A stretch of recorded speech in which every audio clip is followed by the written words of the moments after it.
चलिए, तो आज हम स्टार्ट करने जा रहे हैं मेटल फॉर्मिंग।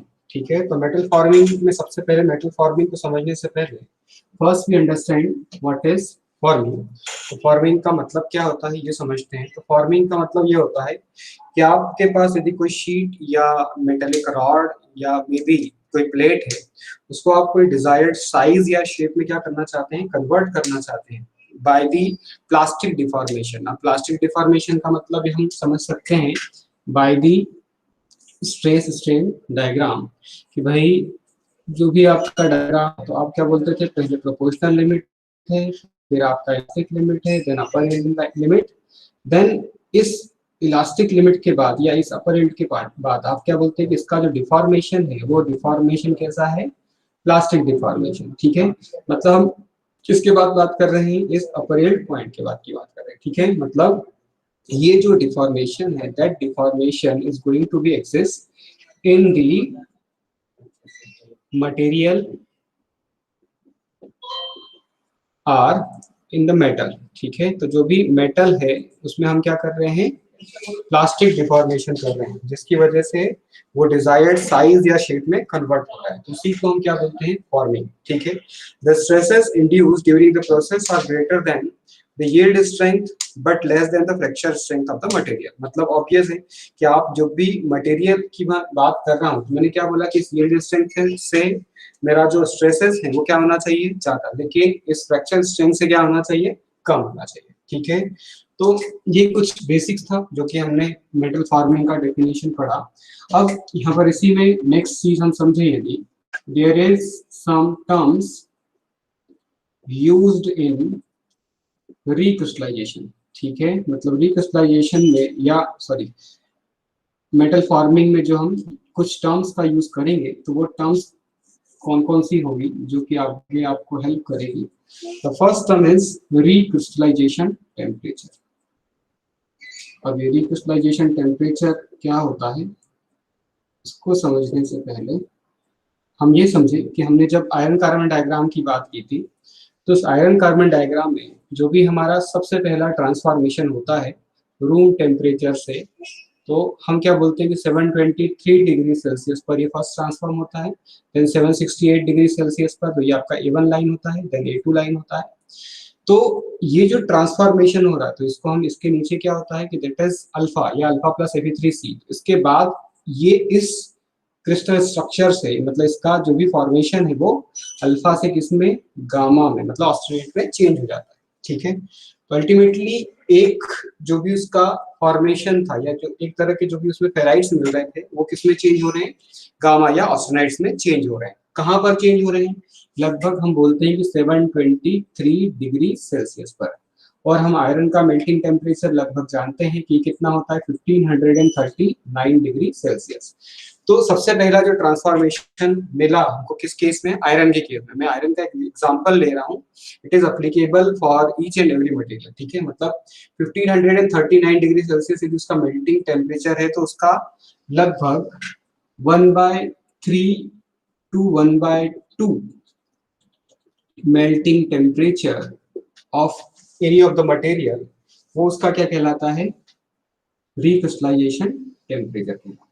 ठीक है, आगे हम यदि बात करें तो यदि इसको डिफाइन करना हो तो आप ये बोल सकते हो कि the minimum temperature at which the recrystallisation of a cold work material occurs within specified period, it is about 30 to 1 hour, 30 to 60 minute. ठीक है, मतलब या तो ये 30 मिनट के लिए या 1 मिनट के लिए होगा। ठीक है, तो वो मिनिमम टेम्परेचर जहां पर हम क्या बोल सकते हैं कि मटेरियल हमारा कोल्ड वर्क मटेरियल है। अब कोल्ड वर्क और हॉट वर्क क्या है उसको समझते हैं। उसको समझने से पहले हम ये समझे कि cold work metal occurs with in specified period, मतलब कोल्ड वर्क मटेरियल है उसको कुछ टाइम के लिए उस पर्टिकुलर टेम्परेचर हम क्या करते हैं, रखते हैं, then it is going to be change in one, मतलब एक फॉर्म से दूसरे फॉर्म में या एक फेज से दूसरे फेज में क्या होता है, चेंज हो जाता है। ठीक है, तो उस टेम्परेचर को ही हम क्या बोल रहे हैं, रिक्रिस्टलाइजेशन टेम्परेचर। और recrystallisation temperature decreases strength and increases ductility. तो रिक्रिस्टलाइजेशन टेम्परेचर की वजह से क्या बढ़ रहा है, बढ़ रहा है मेरा डक्टिलिटी। ठीक है, क्योंकि ऑब्वियस है कि मटेरियल क्या होगा, मतलब उसका टेम्परेचर यदि मैं इंक्रीज कर रहा हूँ तो उसकी डक्टिलिटी क्या होगी, बढ़ जाएगी, लेकिन साइमल्टेनियसली क्या होगा, स्ट्रेंथ जो है वो घट जाएगी, स्ट्रेंथ क्या होगा, रिड्यूस होगा। ठीक है, तो इस पॉइंट को आप नोट करके रखिए कि भाई ये क्या होता है। ठीक है, if a metal work about the recrystallization temperature, अब यहाँ पर यदि मैंने रिक्रिस्टलाइजेशन टेम्परेचर को डिफाइन कर दिया, मैंने क्या बोला कि ये जो भी उसका मेल्टिंग टेम्परेचर है उसका 1/3 से लेके 1/2 ऑफ मेल्टिंग टेम्परेचर को हम क्या बोलते हैं, रिक्रिस्टलाइजेशन टेम्परेचर बोलते हैं। ठीक है, अब यदि कोई मेरा प्रोसेस, ठीक है, for example if my process is going to be above the recrystallization temperature के यदि ऊपर हो रहा है, ठीक है, तो यदि हम बोले कि हमारा जो प्रोसेस है वो रिक्रिस्टलाइजेशन टेम्परेचर के कहाँ हो रहा है, ऊपर, तो हम बोलेंगे कि वो प्रोसेस क्या कहलाएगा मेरा, वो कहलाएगा हॉट वर्किंग। ठीक है, और यदि मैं बोलता हूं कि बिलो दिस रिक्रिस्टलाइजेशन टेम्परेचर, तो हम उसको बोलेंगे कोल्ड वर्किंग। ठीक है, तो हॉट वर्किंग का सीधा सा क्या मतलब है कि यदि आपकी प्रोसेस क्या है, अब वो तो रिक्रिस्टलाइजेशन टेम्परेचर है तो आप उसको क्या बोलेंगे, हॉट वर्किंग बोलेंगे, और यदि बिलो द रिक्रिस्टलाइजेशन टेम्परेचर है तो उसको आप क्या बोलेंगे, कोल्ड वर्किंग प्रोसेस। ठीक है, इसी में एक सेकेंड टर्म आता है जिसको हम बोलते हैं ग्रेन ग्रोथ। ठीक है, ये सारी टर्म्स वैसे मटेरियल्स इंजीनियरिंग में हम ऑलरेडी कवर कर चुके हैं, फिर भी आप इसको यहाँ पर समझिए। Second term is grain growth. तो ग्रेन ग्रोथ को समझने से पहले आप ग्रेन को समझिए। तो ग्रेन का मतलब क्या था, हमने क्या समझा था कि जो भी मेरा मेल्टिंग टेम्परेचर है, मेल्टिंग टेम्परेचर के बाद जब मैं उसको सडनली क्या करता हूँ, या मे बी किसी में उसको स्लोली या सडनली कूल करता हूँ, तो उसके कुछ ग्रेन्स फॉर्म होते हैं। मतलब कुछ आप ये बोल सकते हो कि सबसे पहले बनता है एम्ब्रायो, उस एम्ब्रायो के बाद बनता है उसका न्यूक्लियस, देन न्यूक्लियस के बाद उसका क्या होता है, ग्रोथ।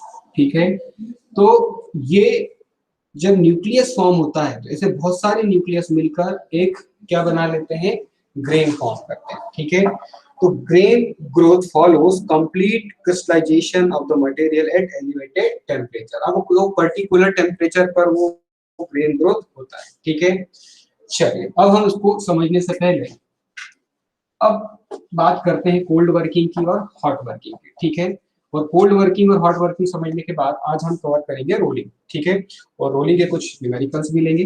ठीक है, चलिए तो आगे बात करते हैं। तो कोल्ड वर्किंग की बात कर रहे हैं पहले हम। तो कोल्ड वर्किंग को जैसे हमने अभी तक समझा, क्या समझा हमने कि कोल्ड वर्किंग का सीधा सा क्या मतलब है कि जो भी मेरा material deform below the recrystallization temperature, तो हम ऐसी प्रोसेस को क्या बोलेंगे, कोल्ड वर्किंग प्रोसेस। ठीक है, तो material deform below the recrystallization temperature, recrystallisation temperature, तो ऐसी प्रोसेस को हम क्या बोलते हैं, कोल्ड वर्किंग प्रोसेस बोलते हैं। अच्छा, what is the advantages over the hot working process. अच्छा, एक वार्म वर्किंग प्रोसेस भी होता है। तो यदि आप एट द रिक्रिस्टलाइजेशन टेम्परेचर आप उस प्रोसेस को अकर करते हैं तो आप उसको वार्म वर्किंग प्रोसेस भी बोलते हैं। ठीक है, but not very much concern about the gate, तो इसलिए हम उसको डिस्कस नहीं कर रहे हैं। तो फर्स्ट एडवांटेज की यदि मैं बात करूं तो कोल्ड वर्किंग की वजह से, कोल्ड वर्किंग का मतलब क्या समझा हमने कि हमारा जो भी होगा रिक्रिस्टलाइजेशन टेम्परेचर से नीचे होगा। जैसे वर्किंग की यदि मैं बात करूं तो जैसे आपने शीट मेटल ऑपरेशंस जो होते हैं, ठीक है, तो पहले हॉट रोल्ड मटेरियल आता है, हॉट रोल्ड मटेरियल को फिर हम कोल्ड रोल करते हैं। ठीक है, तो जो कोल्ड रोलिंग है वो क्या है, कोल्ड वर्किंग मटेरियल है। ठीक है, लेकिन यदि हॉट रोलिंग की मैं बात करूं तो हॉट रोलिंग क्या है, मेरा हॉट वर्किंग मटेरियल है। ठीक है, इसी तरह से आप जैसे कोई बेंडिंग ऑपरेशन परफॉर्म करते हैं तो बेंडिंग ऑपरेशन को भी क्या कर रहे हो आप, रूम टेम्परेचर पर परफॉर्म कर रहे हो। इट मींस वो क्या है, कोल्ड वर्किंग ऑपरेशन है। ठीक है, या कोल्ड वर्किंग प्रोसेस। ठीक है, अच्छा, कोल्ड वर्किंग की वजह से क्या बढ़ता है और घटता है। ठीक है, ये बहुत बार बहुत सारे एग्जाम में पूछा जाता है, तो it is very much essential and important. ठीक है, तो कोल्ड वर्किंग की वजह से क्या बढ़ता है ये समझ लो। सबसे पहले तो क्या होगा, इंक्रीज स्ट्रेंथ, ठीक है। तो कोल्ड वर्किंग की वजह से क्या बढ़ गया, स्ट्रेंथ बढ़ गया। अब यदि स्ट्रेंथ बढ़ गया तो इसकी वजह से हार्डनेस भी इसका सीधा सीधा क्या करेगा, इसी के साथ रिलेट करता है, तो हम बोल सकते हैं कि हार्डनेस भी क्या होगा, बढ़ेगा, ठीक है। तो कोल्ड वर्किंग की वजह से दो चीजें बढ़ गई, क्या बढ़ गया, स्ट्रेंथ बढ़ गया और हार्डनेस भी बढ़ गया, ठीक है।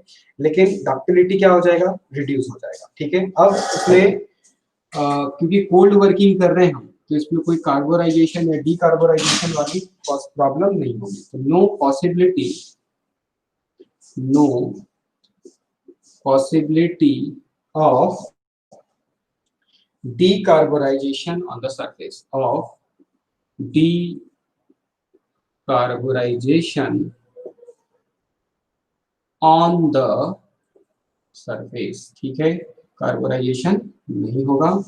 आगे बात करें, since cold working is done in the cold state, ठीक है, तो ऑब्वियस है यदि कोल्ड स्टेट में हम कर रहे हैं, जैसे बेंडिंग का एग्जांपल लें, तो बेंडिंग में क्या हो रहा है, हमने एक केवल शीट लिया या प्लेट लिया या रॉड लिया, उसको सीधा सीधा बेंड कर दिया, तो बेंड कर दिया इट मींस वहां पर हमने उसको कोल्ड हॉट वर्किंग नहीं किया, और हॉट वर्किंग नहीं करने से उसमें कोई भी ऑक्साइड फॉर्मेशन नहीं होगा। तो क्या बोलेंगे हम, no oxide would be form, ठीक है। तो ऑक्साइड फॉर्मेशन नहीं होता, नो ऑक्साइड्स या no oxide would form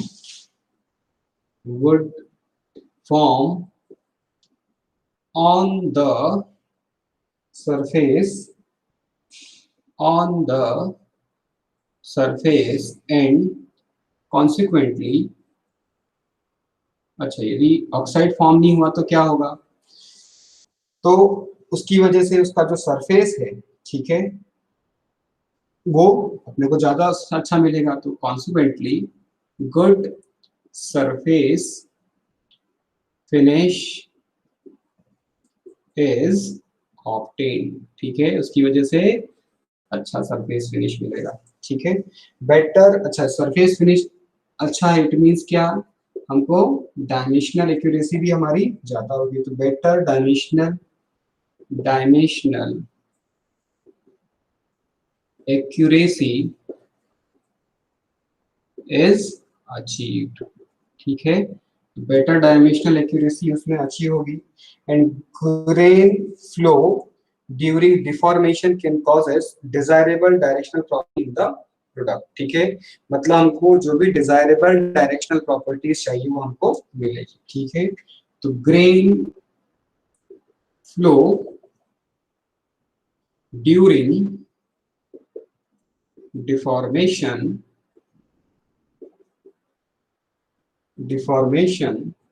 can cause desirable directional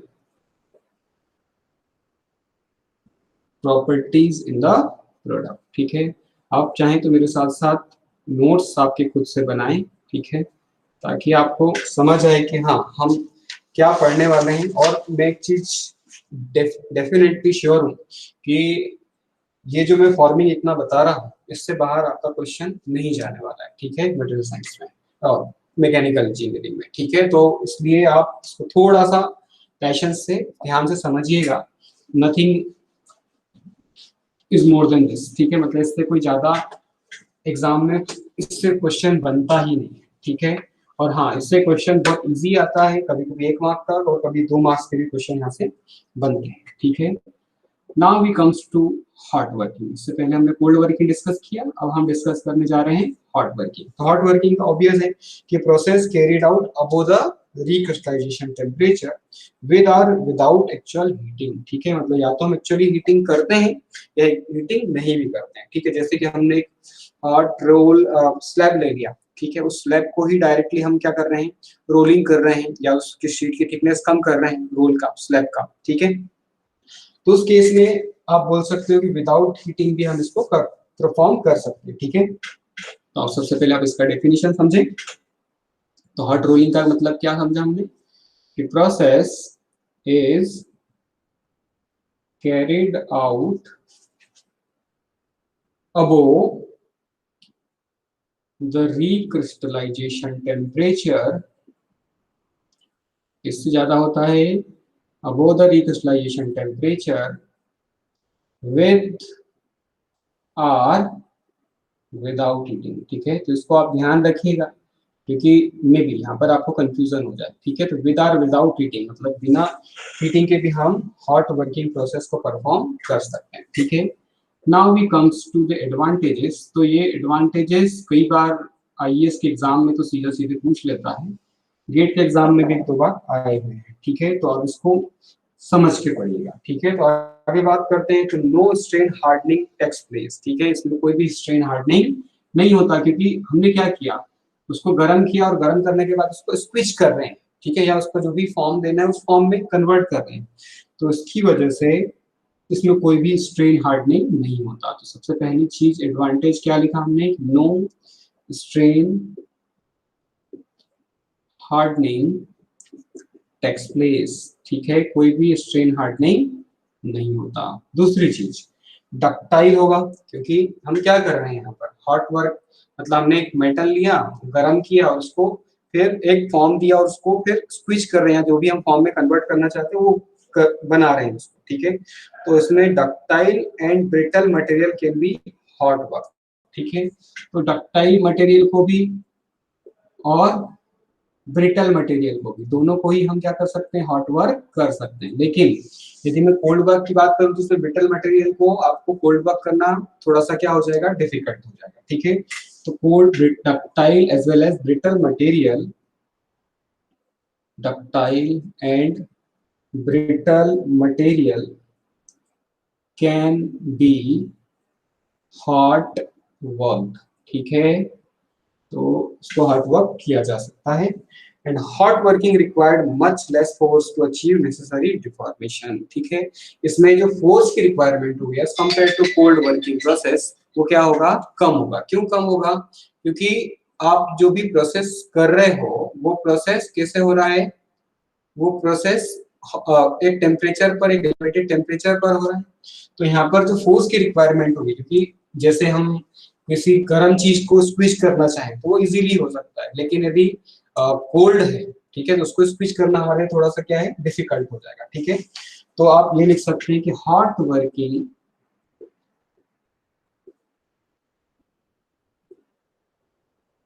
process या हॉट वर्किंग प्रोसेस या हॉट वर्किंग भी लिखें तो भी चलेगा, रिक्वायर्ड मच लेस फोर्स, किसके कंपैरिजन में, cold working comparison, much less force to achieve necessary deformation. ठीक है, तो उस नेसेसरी डिफॉर्मेशन को अचीव करने के लिए हमको कम फोर्स की रिक्वायरमेंट होती है। ठीक है, अच्छा इसमें जो है better control of mechanical properties. ठीक है, हम जो चाहें जिस तरह का चाहें हम उसको कर सकते हैं। ठीक है, तो better better control of mechanical properties. ठीक है, आगे हम बात करें यदि तो हम क्या बोल सकते हैं कि to the porosity of material largely eliminated, the porosity of material largely eliminated। ठीक है, वो एलिमिनेट पूरी तरह से कर देते हैं। ठीक है, अब इसी में कोल्ड वर्किंग समझा हमने, हॉट वर्किंग समझा, अब इसमें हम समझते हैं पहले रोलिंग को। ठीक है, तो रोलिंग क्या होता है उसको समझते हैं, और रोलिंग में किस तरह से पूरा का पूरा प्रोसेस परफॉर्म किया जाता है उसको समझते हैं। तो रोलिंग से बहुत बार क्वेश्चन पूछा जा चुका है। यदि आप पीआई से आपका गेट का फॉर्म दे रहे हैं या गेट का एग्जाम दे रहे हैं तो ये आपके लिए बहुत ही बेनिफिशियल हो जाता है और ये बहुत ही इंपॉर्टेंट टॉपिक है। ठीक है, और मैकेनिकल से दे रहे हैं तब भी बड़ा ही इंपॉर्टेंट टॉपिक है, क्योंकि रोलिंग से आपका हर बार क्वेश्चन कहीं ना कहीं से 1 मार्क्स का क्वेश्चन या 2 मार्क्स का क्वेश्चन बनता है। ठीक है, और कुछ प्रीवियस ईयर में तो यहाँ से 4 मार्क्स के क्वेश्चन भी पूछे हुए हैं। ठीक है, चलिए तो समझते हैं। तो पहले डायग्राम को समझें, फिर हम इस डायग्राम को समझने के बाद फिर इसका जो भी मैथमेटिकल एक्सप्रेशन है उस मैथमेटिकल एक्सप्रेशंस पर आएंगे। ठीक है, तो क्या बोलता है कि ये हमारे एज यूजुअल क्या हो गए, 2 रोलर हो गए। अब ये रोलर कितने भी हो सकते हैं, ठीक है ना, तो मे बी 4 भी होते हैं, 6 भी हो सकते हैं, 8 भी हो सकते हैं, 20 भी हो सकते हैं, डिपेंड करता है। ठीक है, अब वो उस डिटेल में जाना हमारे लिए कोई ऐसा काम का नहीं है, इसलिए हम उसकी डिटेल में नहीं जा रहे हैं। ठीक है, बस आप ये समझिए कि रोलिंग से किस तरह का क्वेश्चन आपका बनेगा या किस तरह के क्वेश्चन यहाँ से आपके आते हैं। ठीक है, तो उसकी हम यहाँ पर जनरली बात करेंगे। ठीक है, चलिए तो समझते हैं। पहले ये समझ लो कि आपका कोई एक इनगोट था। इनगोट मतलब आपने फर्नेस से कोई सैंपल निकाला और उसको कोई शेप दे दिया। ठीक है, तो ये आपका इनिशियल इनगोट हो गया। ठीक है, अब देखो यहाँ तक तो ये जैसे इलोंगेटेड उसके कोर्स ग्रेन है, तो आपको कोर्स ग्रेन ही मिलेगा। कोर्स ग्रेन का मतलब होता है बड़े बड़े ग्रेन। ठीक है, ठीक है। अब क्या हुआ कि आपने लेट्स से कि ये मेरा कोई ओ डैश बोल दो या O1 बोल दो, जो भी आपको बोलना है। इस पर्टिकुलर पॉइंट पर आने के बाद, ठीक है, ये पर्टिकुलर पॉइंट पर आने के बाद ये इसको क्या करने लगा, स्क्वीज करने लगा। ठीक है, मतलब अब यदि मैं बोलूं कि रोलर इस डायरेक्शन में क्या हो रहा था, रोटेट हो रहा था, तो इसको क्या करेगा, ये अंदर की तरफ पुश करेगा, अंदर की तरफ धकेलेगा। ठीक है, मतलब ये मेरा इनगोट हो गया, मतलब ये इधर से इनपुट हो गया और ये मेरा आउटपुट हो गया। ठीक है, तो जब ये इधर की तरफ मूव करते हैं तो ये क्या होते हैं कि जो ग्रेन्स हैं वो ग्रेन्स कुछ इस तरह से क्या होने लगते हैं, इलोंगेट होने लगते हैं। ठीक है, मतलब है तो वही के वही ग्रेन, लेकिन आप क्या हो गए, थोड़े से यहाँ पर आने के बाद ये क्या होने लगते हैं, इलोंगेट होने लगते हैं। ठीक है, और यहाँ पर कुछ कम डिफॉर्मेशन होता है, मैंने थोड़ा ज्यादा बना दिया, पर ये डिफॉर्मेशन जब ये पूरा रोलर से पास हो जाता है तो पूरी तरह से अपने को ग्रेन्स इस तरह के इलोंगेटेड या फाइन ग्रेन्स अपने को मिलते हैं। ठीक है, तो ये ग्रेन्स जो इस तरफ अपने को मिलेंगे, यहाँ तक तो इलोंगेटेड होंगे इधर की तरफ यहाँ तक, उसके बाद अपने को जो ग्रेन्स मिलेंगे तो एज कम्पेयर टू दिस, तो आप ये बोल सकते हो कि वो जो ग्रेन्स होते हैं वो आपको फाइन ग्रेन्स मिलते हैं। ठीक है, मतलब ये जो ग्रेन्स बड़े बड़े आपको दिख रहे थे वो आप कैसे हो गए, बिल्कुल स्मॉल स्मॉल। ठीक है, एक ग्रेन दूसरे ग्रेन से मतलब ओवरलैप करके आप ऐसा बोल सकते हो। ठीक है, तो उसका ग्रेन साइज स्मॉल हो जाता है। ठीक है, और ये आपका ये वाला जो पोर्शन में ग्रेन्स होंगे वो आपके कैसे होंगे, इलोंगेटेड ग्रेन्स होंगे। ठीक है, और इधर की तरफ ये जो ग्रेन्स आपको मिल रहे हैं वो आपके कैसे होंगे, फाइन ग्रेन। ठीक है, अब एक चीज और नोट करने की है कि भाई ये जो आपको दिख रहा है, ठीक है, अब इसके मैं मैथमेटिकल कैलकुलेशन पर यदि जाता हूँ तो क्या किस तरह से कितना डिफॉर्मेशन हुआ या कितना मुझे फोर्स या कितना टॉर्क या पावर की रिक्वायरमेंट होगी, मैं यदि इतना थिकनेस को मैं रिड्यूस करता हूँ, तो उसके लिए पूरा का पूरा एक मैथमेटिकल एक्सप्रेशन है। और वो मैथमेटिकल एक्सप्रेशन कैसे आ रहा है और किस तरह से हो रहा है उसको समझने से पहले हम रोलिंग को कुछ जो बेसिक्स हैं उनको समझते हैं। ठीक है, तो रोलिंग मतलब समझे हम, तो रोलिंग में it is a process in grain structure of metal changes when it passes through the rolls. ठीक है, तो रोलिंग एक ऐसा प्रोसेस है जिसमें हमने क्या किया, जो हमारे कोर्स ग्रेन थे वो कोर्स ग्रेन को फाइनर ग्रेन्स में चेंज कर दिया। ठीक है, तो it is a process in grain structure of metal changes when it passes through the roll. ठीक है, तो जब भी आपसे रोलिंग का डेफिनेशन कोई पूछे तो आप क्या बोलेंगे, it is a process, it is a process in grain structure, grain structure of metal changes when it passes through, किससे पास हो रहा है? रोल्स, पासेस थ्रू रोल्स, ठीक है। अब इसकी वजह से क्या होगा? एज अ रिजल्ट ऑफ, अब यहाँ पर हम क्या कर रहे हैं, उसको दबा रहे हैं, मतलब स्क्वीज कर रहे हैं। As a result of squeezing the grains are elongated, the grains are elongated in the direction of, in the direction of rolling, the direction of rolling, and velocity of material at exit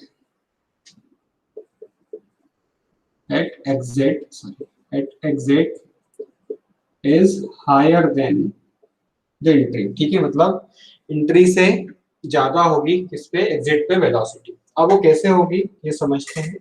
after crossing the stress zone the grains start refining. जैसे हमने देखा कि एक stress zone के बाद वो grains क्या हो जाते हैं? रिफाइन हो जाते हैं, मतलब वो इलोंगेट होकर रिफाइन हो जाते हैं, ठीक है। In the cold working grains tend to retain the shape acquired by them during rolling, ठीक है। तो जो कोल्ड वर्किंग में जो इलोंगेट हुए हैं उसके बाद वो शेप एक्वायर कर लेते हैं, वो फिर शेप चेंज नहीं होता है, ठीक है। तो ये कुछ पॉइंट्स थे जो कि आपको रोलिंग में याद रखने हैं। अब मैं इसका एक रोलिंग का और दूसरा डायग्राम बना रहा हूँ। वो डायग्राम आपको पूरा के पूरे मैथमेटिकल एक्सप्रेशंस किस तरह से आएंगे और कैसे होगा, सब कुछ उस पर बेस्ड होगा। चलिए, तो पहले इस डायग्राम को समझते हैं और इसी डायग्राम से फिर हम जो हमारा ऑब्जेक्टिव है कि कितना पावर या कितना टॉर्क या कितना फोर्स हमको यहाँ पर लगेगा शीट के थिकनेस को चेंज करने के लिए, वो हम कैलकुलेट बाय दिस फॉर्मूला हम कैलकुलेट कर सकते हैं, ठीक है। लेट अस अज्यूम कि ये मेरा इनगोट का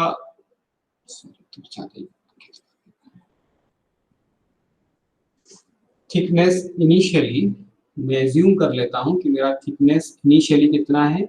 h1 है, ठीक है। और इसकी जो वेलोसिटी है वो है v1, ठीक है, v1 वेलोसिटी है। और जब वो स्क्वीज हुआ, ठीक है, तो देखो एक चीज है, तो यहाँ पर स्टार्टिंग इनिशियली यहाँ से हमने बोला कि ये मेरा स्टार्टिंग बिल्कुल बात कर रहे हैं, ठीक है। और यहाँ पर आके आप उसको बिल्कुल एकदम स्किप कर दोगे, मतलब यहाँ पर आपके आप उसको इस पॉइंट पर आपके उसको आप छोड़ दोगे, मतलब सीट का कांटेक्ट यहाँ से रोलर से हुआ और यहाँ पर आके इसने इसको लीव कर दिया, ठीक है। तो ये पॉइंट हो सकता है, ठीक है। इस पॉइंट पर आके इसने क्या कर दिया? इसको लीव कर दिया। तो ये गेन ये मेरा है ना, तो यहाँ पर आके इसने इसको क्या कर दिया? लीव कर दिया। लीव कर दिया से मतलब है कि अब वो स्क्वीज हो गया, ठीक है। तो जो फाइनल थिकनेस है वो फाइनल थिकनेस मेरा ये h1 है, तो ये मेरा h2 हो जाएगा। और इनिशियल वेलोसिटी v1 है, तो ये मेरा फाइनल वेलोसिटी v2 हो जाएगा, ठीक है। अच्छा, ये एक चीज और समझे हम इसमें कि इसका जो टेक्निकल एस्पेक्ट है, उस टेक्निकल एस्पेक्ट पर यदि हम जाते हैं तो क्या होता है, ठीक है। तो ये जो एंगल है, this angle is called theta. Theta, और थीटा को ही मैं आगे चलकर बोलूंगा बाइट एंगल, ठीक है। क्या बोलूंगा? Bite angle. क्लियर है? अब देखो, यहाँ पर स्टार्टिंग में हमने क्या बोला कि इसकी वेलोसिटी v1 जो है वो v1 जो है वो किससे? v1 जो है वो v2 के कंपैरिजन में, मतलब v2 ज्यादा होगा, v1 कम होगा, ठीक है। अच्छा, ऐसा क्यों? और ये जो रोलर है, लेट्स से कि ये रोलर ऐसे रोटेट हो रहा है तभी तो जाएगा अंदर, तो इस तरह से इस डायरेक्शन में रोटेट हो रहा है, तो रोलर की भी कुछ वेलोसिटी होगी, तो रोलर की वेलोसिटी को मैंने बोला वी आर, ठीक है। और यदि मैं इसका डायामीटर एज्यूम कर लूं, ठीक है, किसका डायामीटर एज्यूम कर लूं? रोलर का, ठीक है। ये जो रोलर है, ये रोलर, ये भी रोलर है और ये भी रोलर है। तो इन दोनों रोलर की डायामीटर को एज्यूम करो कि that is the diameter of, या रोलर डायामीटर, आप ऐसा बोलो, ठीक है। तो डायामीटर ऑफ रोलर या रोलर डायामीटर बात एक ही है, और वी आर क्या है मेरा, रोलर का वेलोसिटी, ठीक है।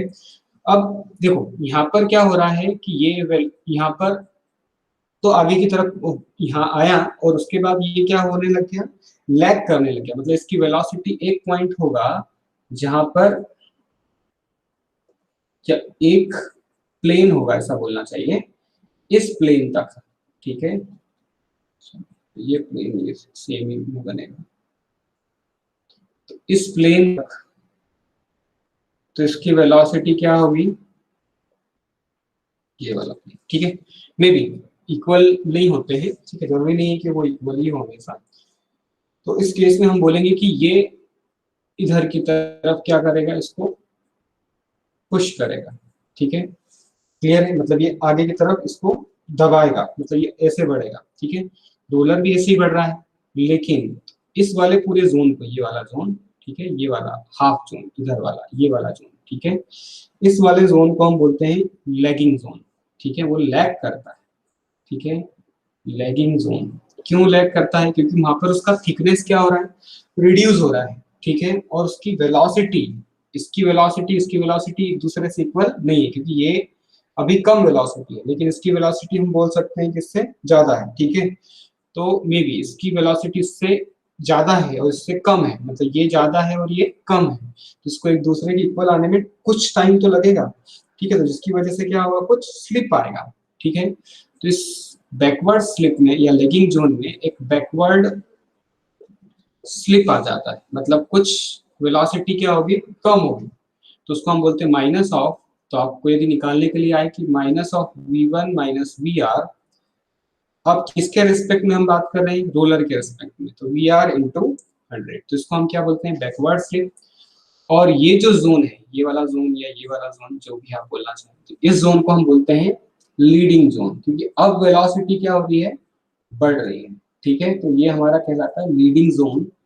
और इसमें यदि वेलोसिटी की हम बात करें, तो ये इसमें यदि हम बात करें, तो यहाँ पर कौन सा बैकवर्ड स्लिप था, तो यहाँ पर क्या हो जाएगा आपका फॉरवर्ड स्लिप होगा, ठीक है। फॉरवर्ड स्लिप में भी हम बात करें, तो हम बोलते हैं कि ये जो वेलोसिटी है, कौन सी velocity, minus of, sorry minus दोनों में ही लगेगा, वी आर रोलर का velocity minus V two upon, किसके रिस्पेक्ट में बात हो रही है, रोलर के, तो वी आर इंटू 100, तो ये मेरा क्या आ जाएगा, फॉरवर्ड स्लिप आ जाएगा, ठीक है। अब एक चीज और नोट करिए कि भाई इन दोनों के बीच में, जब भी ये प्लेट है और ये रोलर है, इन दोनों के बीच में जो भी होगा, जो रिडक्शन हो रहा है या स्क्वीजिंग हो रही है, वो किसकी वजह से हो रही है, म्यू की वजह से, जिसको हम क्या बोलते हैं, कोफिशिएंट ऑफ फ्रिक्शन, ठीक है। तो यदि हम बोलते हैं कि म्यू यदि मेरा 0.1 यदि हम लेते हैं मतलब इन द सेंस कि इन दोनों के बीच का इतना होना मस्ट चाहिए, यदि तो 0.1 होगा मेरा कोल्ड वर्किंग के लिए, ठीक है। मतलब इन दोनों के बीच का जो कोफिशिएंट ऑफ फ्रिक्शन है वो किसके लिए होगा, कोल्ड वर्किंग के लिए। और यदि हम 0.2 लेते हैं तो वो मेरा होता है वार्म वर्किंग के लिए, ठीक है, वार्म वर्किंग के लिए होता है। और यदि मैं म्यू इक्वल टू 0.4 से लेके 1 तक बात करूं, तो वो किसके लिए होता है, हॉट रोलिंग के लिए, ठीक है। चलिए तो 1 मिनट, हेलो, हाँ सर, सर मैं लेक्चर ले रहा था, बस अभी 10 मिनट में हो जाता हूँ।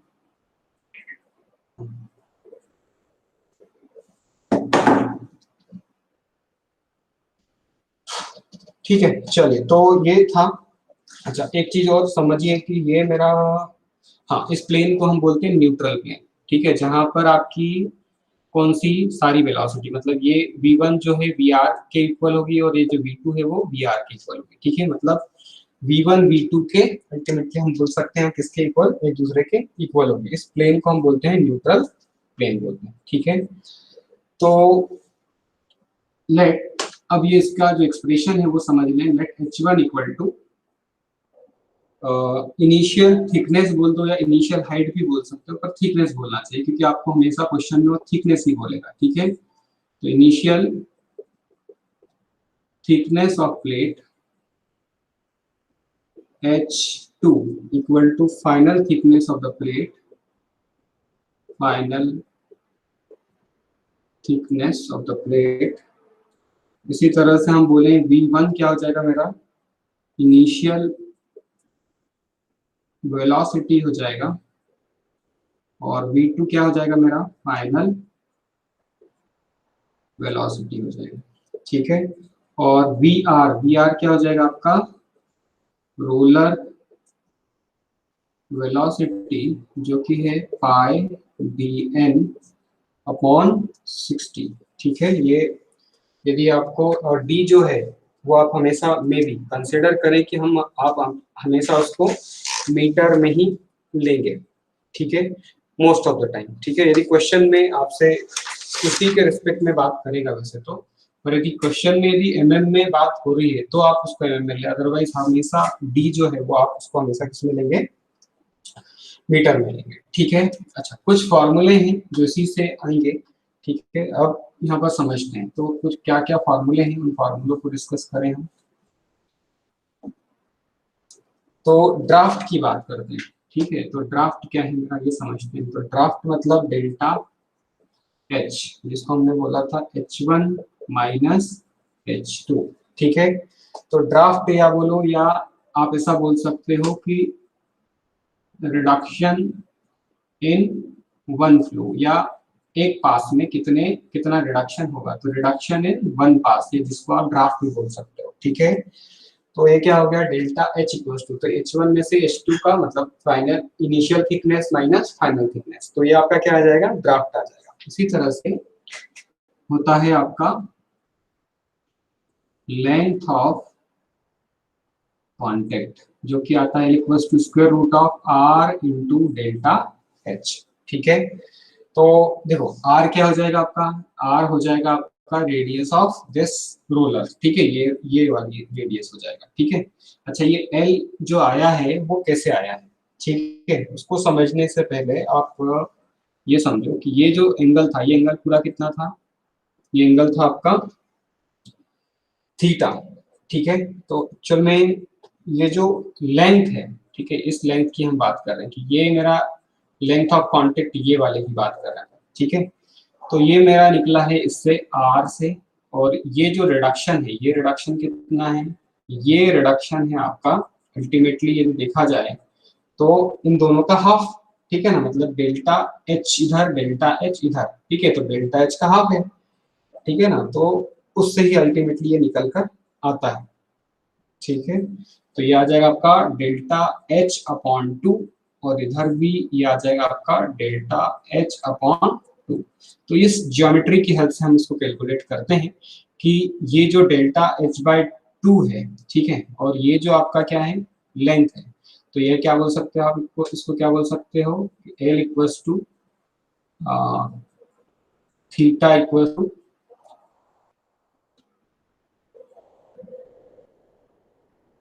L by R। तो L इक्वल्स टू क्या हो जाएगा, थीटा इंटू R। तो इस थीटा वाले फॉर्मूले से ये अल्टीमेटली निकल कर आता है, ठीक है। तो थीटा की वैल्यू जब आप यहाँ से कैलकुलेट करते हैं इन दोनों से, डेल्टा H और R से, तो उस वैल्यू को जब पुट करते हैं यहाँ पर तो ये निकल कर आता है, ठीक है। आपको क्वेश्चन में कभी भी नहीं पूछने वाला, आप ये फॉर्मूला बहुत इंपॉर्टेंट है और बहुत बार पूछा जा चुका है यहाँ से क्वेश्चन। तो ये आ गया आपका, और फिर निकाला हमने कॉस थीटा, यहाँ से थीटा क्या है, हो गया आपका बाइट एंगल, तो 1 minus delta H upon 2R, ठीक है। ये कॉस थीटा यहाँ से ही निकला है, ये वाले से, ठीक है। ये थीटा बहुत स्मॉल है तो इस थीटा को ये पुट कर सकते हो, फिर इससे ये निकलता है, ठीक है। तो ये आपका आ गया कॉस थीटा, और थीटा क्या है आपका बाइट एंगल। सारे फॉर्मूले आप लिखते चलिएगा, ये फॉर्मूले बड़े ही इंपॉर्टेंट है, आगे आपको बहुत काम आएगा, ठीक है। चलिए, तो ये अपना पहला दो फॉर्मूले अपन ने देखे, ड्राफ्ट का delta H equals to H1 minus H2, और दूसरा फॉर्मूला देखा length of contact L equals to square root of R into delta H, ठीक है। डेल्टा H क्या है आपका ड्राफ्ट है, ठीक है।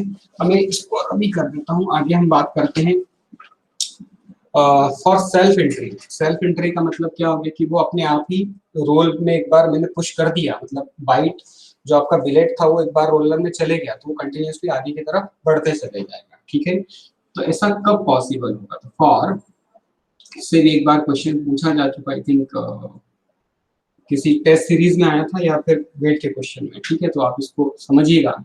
तो कब सेल्फ एंट्री होगी? जब म्यू की वैल्यू ग्रेटर देन और इक्वल टू होगी किससे? टेन थीटा से, ठीक है। अच्छा, टेन थीटा यदि मैं यहाँ पर निकालना चाहूँ तो आप कैसे निकालेंगे?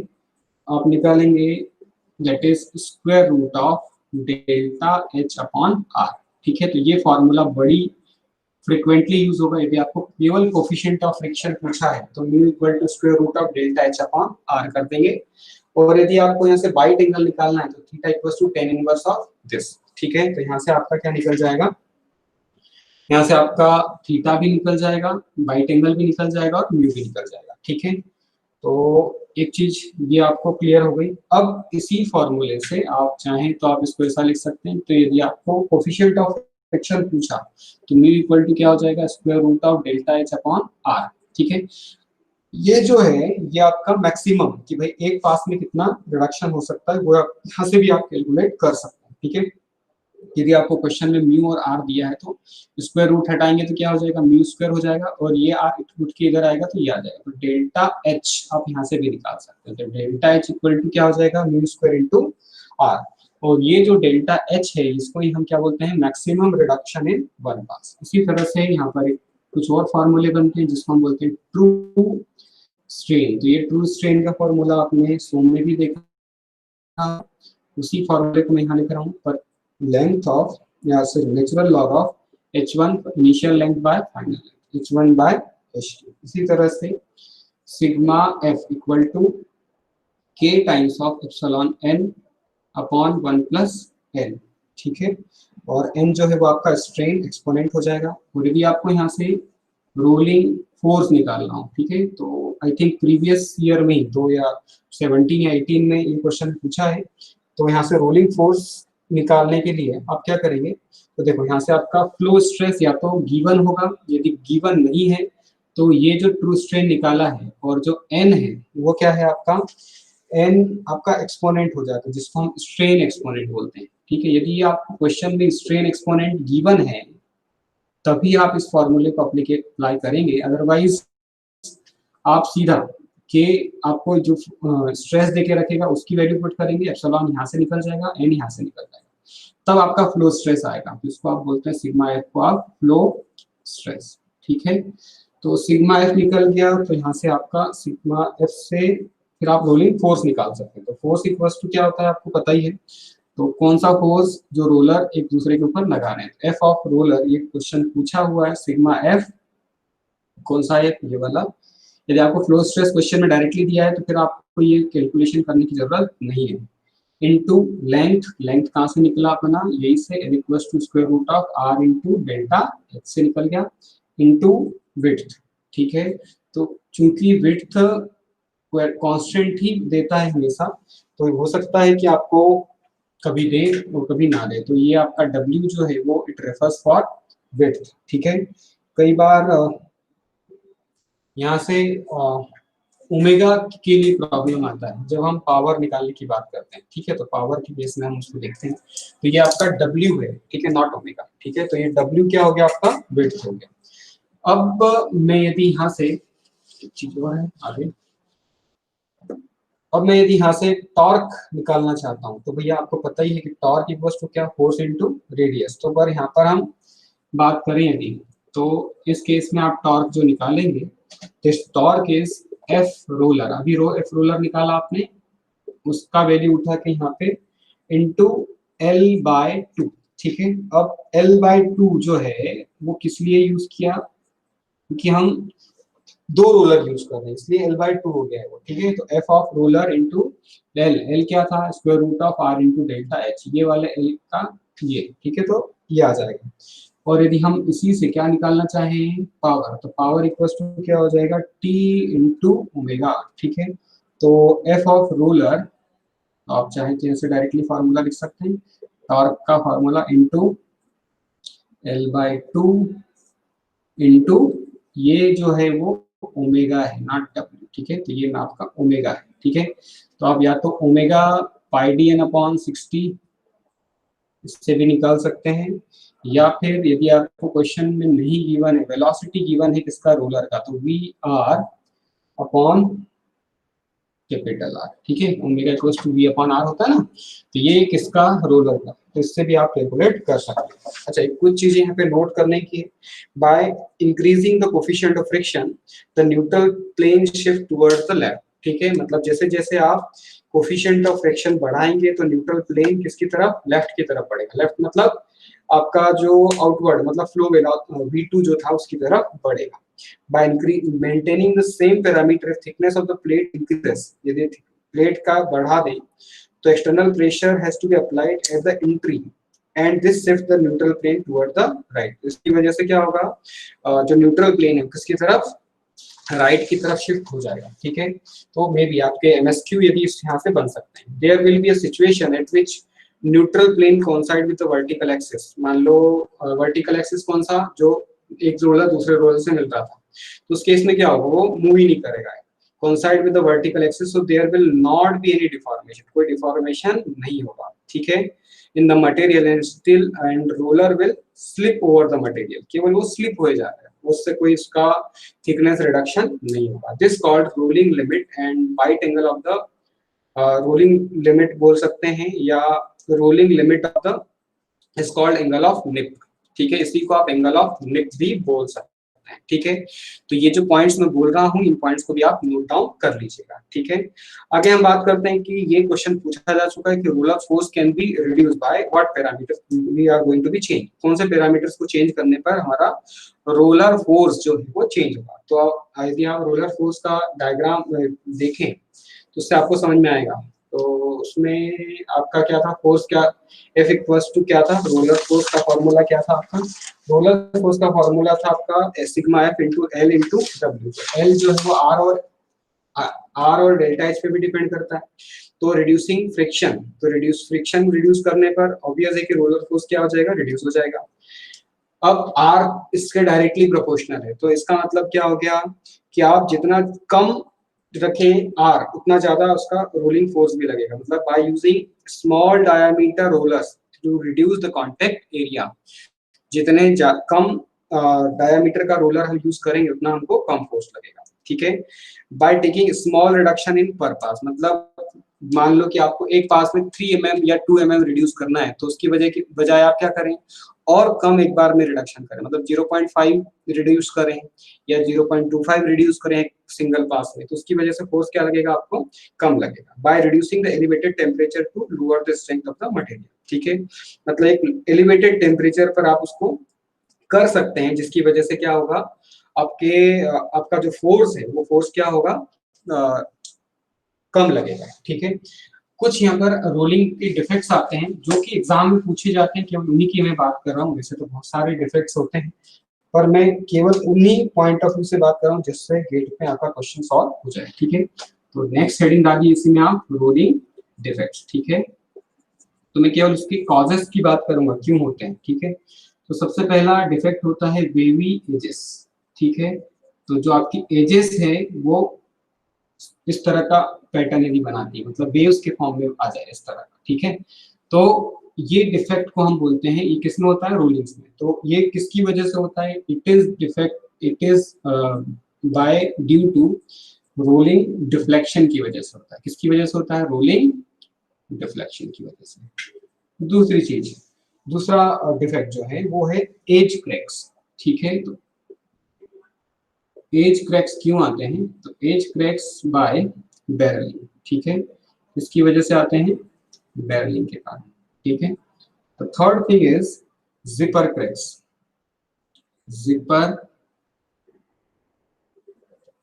क्रैक्स। तो जिपर क्रैक्स किसकी वजह से आते हैं, लो डक्टिलिटी की वजह से, low ductility. And the fourth one is alligatoring. Alligatoring में भी हम बात करें तो एलिगेटरिंग में ये किसकी वजह से आते हैं, ये आते हैं पाइपिंग एंड इन होमोजेनिटी की वजह से आते हैं, ठीक है। इनहोमोजेनिटी की वजह से आते हैं। ठीक है, तो ये कुछ डिफेक्ट्स थे जो कि रोलिंग में आते हैं। तो पहला डिफेक्ट क्या है, वेवी एजेस किसकी वजह से आता है, रोलिंग रिफ्लेक्शंस की वजह से। एज क्रैक्स जो बैरलिंग के कारण आता है। जिपर क्रैक्स जो जिप जैसा इस तरह का ओपन होता है, ठीक है ना, तो उसको जिपर क्रैक्स बोलते हैं। ये किस वजह से, लो डक्टिलिटी की वजह से आता है। और जो नेक्स्ट डिफेक्ट है वो क्या है, एलिगेटरिंग। तो एलिगेटरिंग किसकी वजह से आता है हमारा, इनहोमोजे पाइपिंग एंड इनहोमोजेनिटी की वजह से आता है। ठीक है, तो it's all about the forming and rolling. ठीक है, तो हम केवल अभी आज रोलिंग डिस्कस किया है। नेक्स्ट लेक्चर में हम बात करेंगे रोलिंग के